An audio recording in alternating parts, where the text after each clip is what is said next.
This is CBS News Bay Area with Juliette Goodrich. They're calling it hot labor summer, extending into the fall. What are we talking about? All across the country, we've been seeing workers walking off the job for better pay and better working conditions. And tonight, we are on the verge of another strike, this one by Kaiser workers, impacting more than a dozen hospitals here in the Bay Area, which will have a direct impact on patients. Both sides are at the negotiating table today, but if no deal is reached, some 23,000 Kaiser workers will walk off the job for a 3-day strike starting at 6 a.m. tomorrow. These workers include nurses' assistants, technicians, respiratory therapists, people who clean and disinfect rooms, and much more. And today we are hearing from some of them. Cost of living is skyrocketing. I personally have been already pushed out of the Silicon Valley. I commute an hour and 45 minutes every morning, 2 hours in the PM. I have children that I have to support, as I'm sure the rest of my colleagues do, but with what we're getting paid, it's not doing it. And it's never been this bad. Patients would be able to get an appointment that day, if not the next day. But now it's months.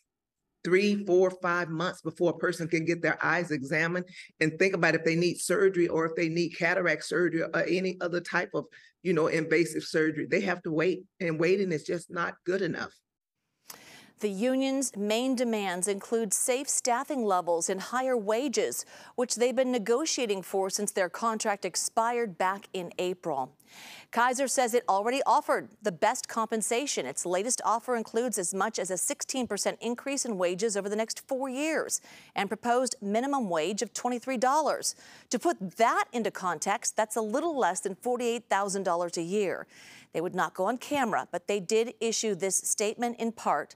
We will absolutely do the right thing for our employees to support them, reward them, and be there for them. We also have a responsibility to make sure our high-quality care is affordable and available to meet our members' needs. It's important to note that doctors and nurses are not expected to strike. Okay, so what does this all mean for patients then? Kaiser says its hospitals and emergency rooms will remain open, and in some cases, they will bring in workers. Some non-urgent appointments or procedures may be rescheduled, and there may be longer wait times. And it's not just California. A total of 75,000 Kaiser workers could walk off the job in several states. Unions say this could be the largest strike of its kind in healthcare history. Now, this is just the latest in the recent strike wave that's been sweeping the nation, including auto workers, Hollywood actors and writers, and hotel workers. So what's driving all the labor action? Well, here is what a San Jose State professor just told us. And so this is a phenomenal transformation of the labor movement today. And a lot of it is being driven by very young people who are very motivated to get involved in improving the quality of the life of working people. Pay has been stagnant for much of 80% of the labor force for more than 40 years. Working conditions are worsening. And the hot labor movement is not cooling down. The two big groups on the verge of a strike, Las Vegas hotel workers and closer to home, San Francisco public school teachers and staff. We will certainly continue to update you on the looming Kaiser strike. All right, now let's go to weather where things are heating up now. And let's check in with Paul Hagan.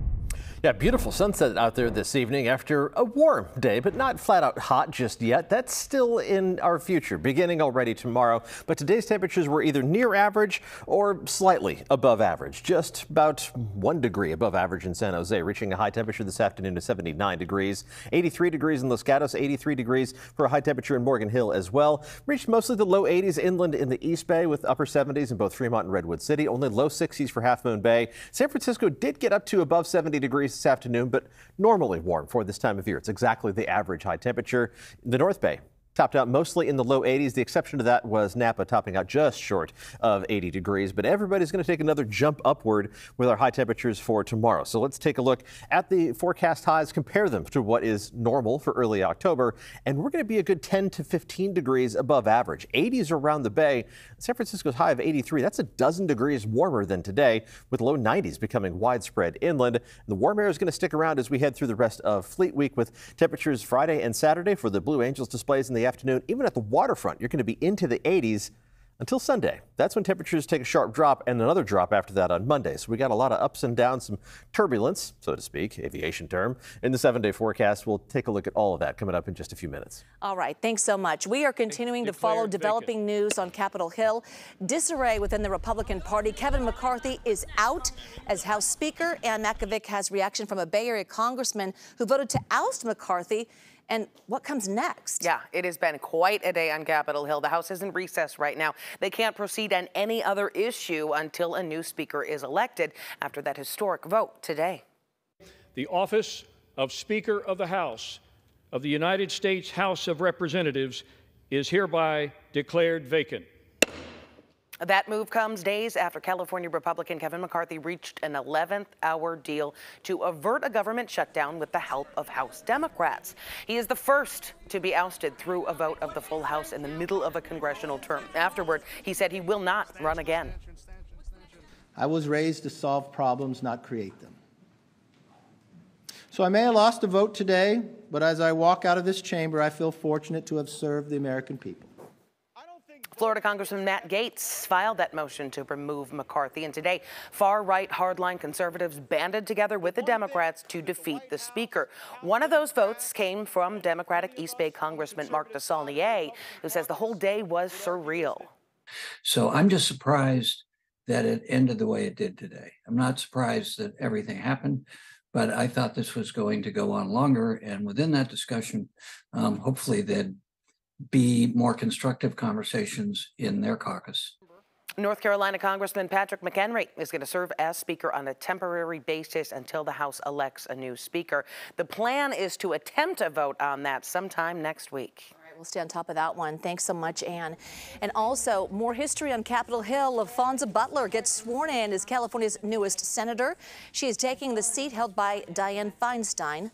Vice President and former California Senator Kamala Harris swore Butler in this afternoon. Butler is now the third black female senator in history, behind Vice President Harris, and the first openly lesbian senator as well. Meantime, here in the Bay Area, preparations underway to pay tribute to the late Senator Dianne Feinstein. Her body will lie in state at the rotunda of San Francisco City Hall tomorrow. Feinstein's public funeral service will be held on the front steps of City Hall on Thursday. Vice President Kamala Harris will be in attendance.